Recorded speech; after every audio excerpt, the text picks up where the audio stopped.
Chapter 13. The Bilokoth User, Hovercar Spotted. You sure there's no mistake here? Said Entriua. I'm pretty sure, said the senior forensics officer. The car's registration number matches, and we picked up traces of all 3 victims' fluids. By fluids, you mean blood? They're semen, sir. Ugh, he groaned. So you didn't quit on the spot, huh? It's not as though we delight in searching for such things, the officer frowned. I'll never understand how these people can get it on in such a cramped space, said Entriua, pointing at the hovercar with his jaw. I completely agree. And all 3 at that. Wait. Was this, ejaculation consensual for all parties? That we can't know for sure, the officer shrugged. But, if I may share my sense of the scene, I think the possibility it was consensual is low. Entriua felt the same. Looks like we ought to be probing around for more offenses our victims may have committed. Never mind that, said Military Police Lieutenant Kite, who had run out of patience listening to the officer's conversation. Are there any traces of one or more OVs? Not that we've found as of now. While we've collected over 50 hairs, the lab will perform genetic testing on them in due time. Then please get on with your work, as quickly as you can. The senior forensics officer looked at Entriua questioningly. Just go, said Entriua's eyes, after which the officer turned on his heels. Guess we should be thankful those 3 aren't clean freaks, huh? Said Entriua as he leaned against the command vehicle and lit a smoke. The forensics officers who had come all this way from the Lune-Biga City Police Office were poking around every inch of the hovercar the suspected OV and OV attendant had stolen. Soon they'd be starting to do their favorite thing, which was dismantling and reassembling its parts. Around the vicinity, Lune-Biga police patrol cars were parked alongside the crime lab cars, and lower-ranked officers were standing vigilant. We found a clue, said Kite excitedly. We'd have to buy now after 3 days, replied Entriua bluntly. To think they'd wasted 3 whole days on this twaddle. If the police had been patrolling as normal, they'd have found that car in an hour, tops. Or, indeed, if communication between officers was as tight and easy as it had been before. He'd asked Kite to at least issue traffic permits to squad cars, but Kite responded he didn't have the authority. That was when Entriua was seized by a terrifying suspicion. What if this guy was just a deserter who thought himself a military police lieutenant?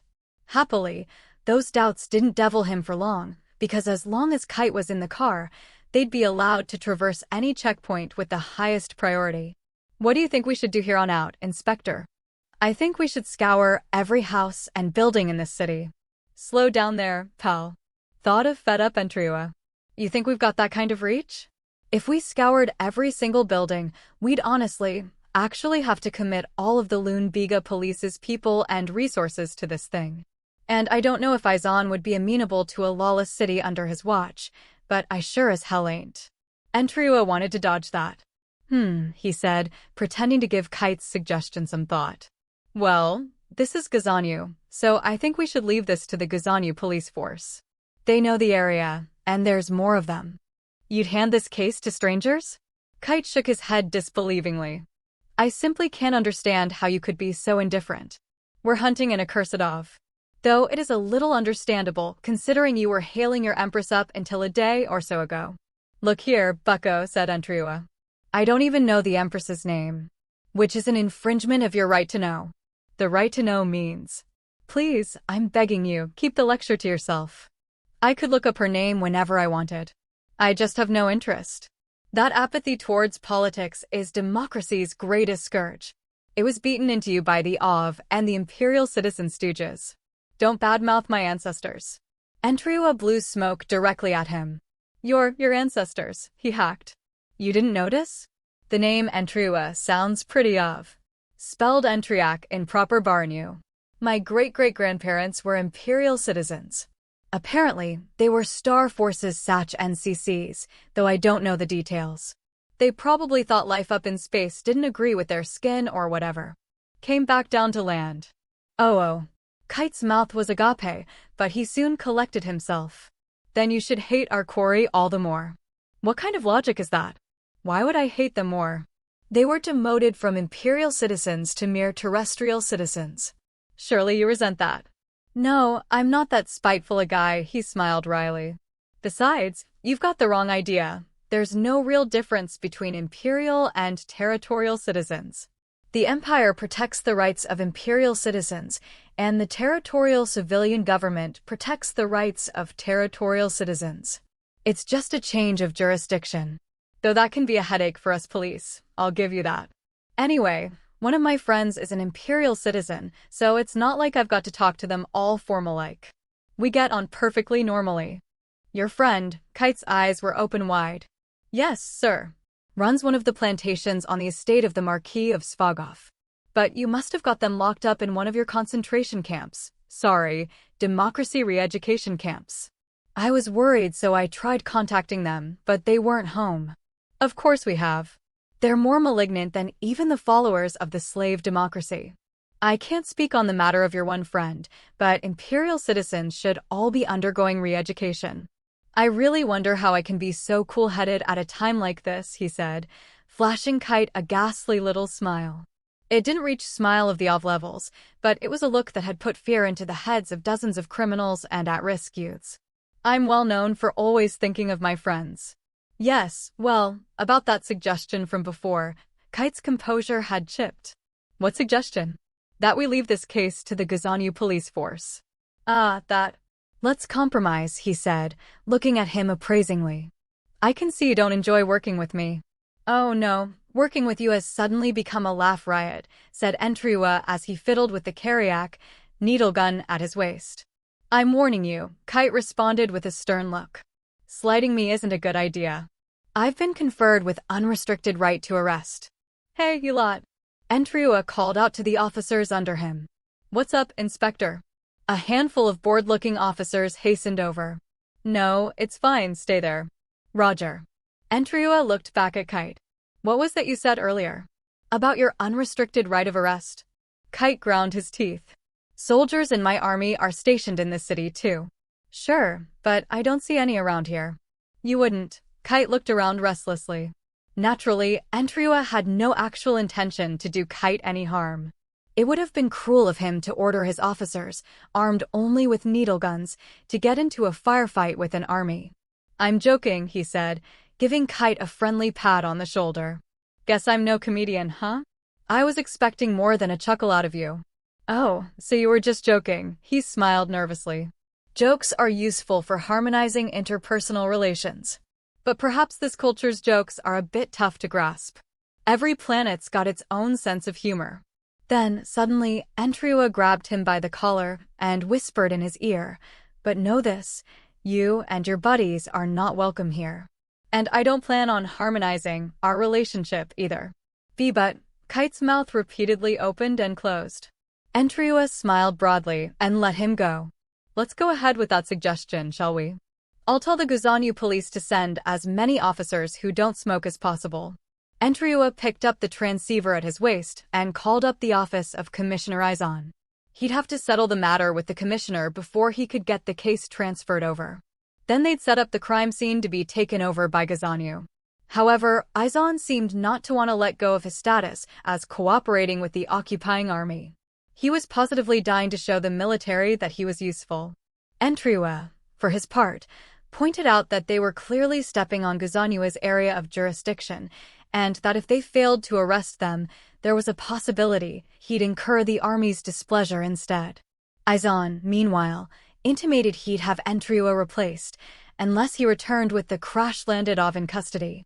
Entriwa replied more clearly than ever before that the good commissioner would have his eternal gratitude if he did indeed replace him, describing the voluminous difficulties of the investigation and stirring up the commissioner's unease.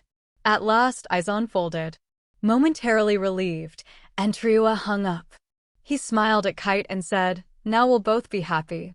"In our world, what you just did is a flagrant breach of regulations," said Kite, stunned. "This may be your last act as a policeman." "It won't be," said Entriwa confidently. He was a celebrity in Lune Vega, vaunted as a fair and outstanding member of the force.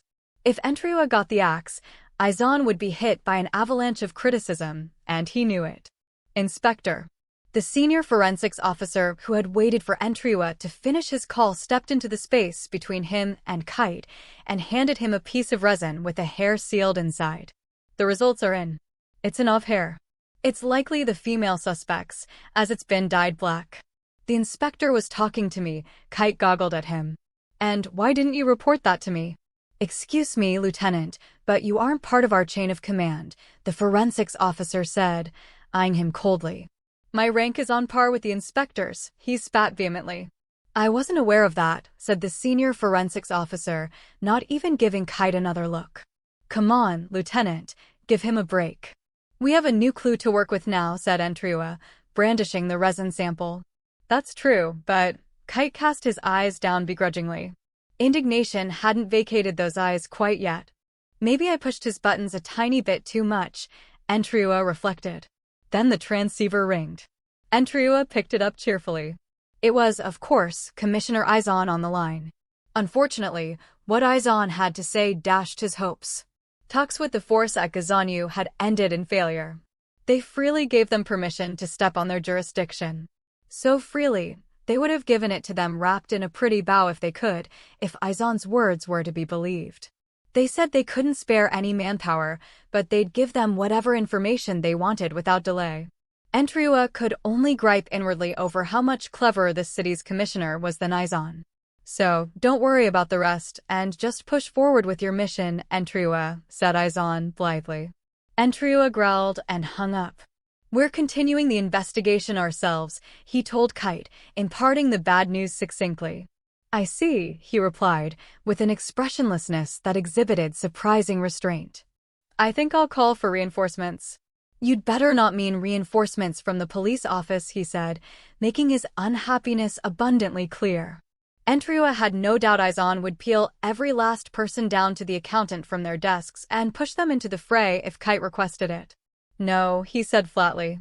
From my unit. I'll ask my superiors to send me some of their subordinates. He knew what Kite was really after with that call. Solving a shortfall in manpower? A likely story. He just wanted allies around. It was understandable, considering that moments prior, Entriua had similarly intimidated him with numbers. And he had no intention of calling foul. Kite wouldn't listen anyway. Yeah? Here I'm wondering if any number of boots on the ground is enough, he said, without objecting outright. I've got a proposition for him. What say we split into 2 teams? That way, we can both do our thing the way we like. Yes, I've decided. Kite nodded and brought the transceiver on his wrist to his mouth. Entriua had no idea what he was saying into that thing, but whatever it was, it sounded real stiff and formal. It was only through Kite's visible dejection that he gleaned the outcome of their negotiations. For the first time, Entriua empathized with him. Why's everybody gotta be so down on their luck around here? If you ask me, somebody somewhere's hoarding all the good luck. I don't doubt it, Kite muttered, probably without thinking. Never mind that. What we do now? With only this many officers, all we can do is plod away step by step. What do you mean, specifically? Combing every single building would be a giant waste of time. There's no other way. First we search inns and hotels, then expand from there. This is going to take quite some time, isn't it? I bet it will. Let's just pray those 2 were dumb enough to hole up in an inn. I don't think there'll be too many people taking a leisurely vacation during such a state of crisis.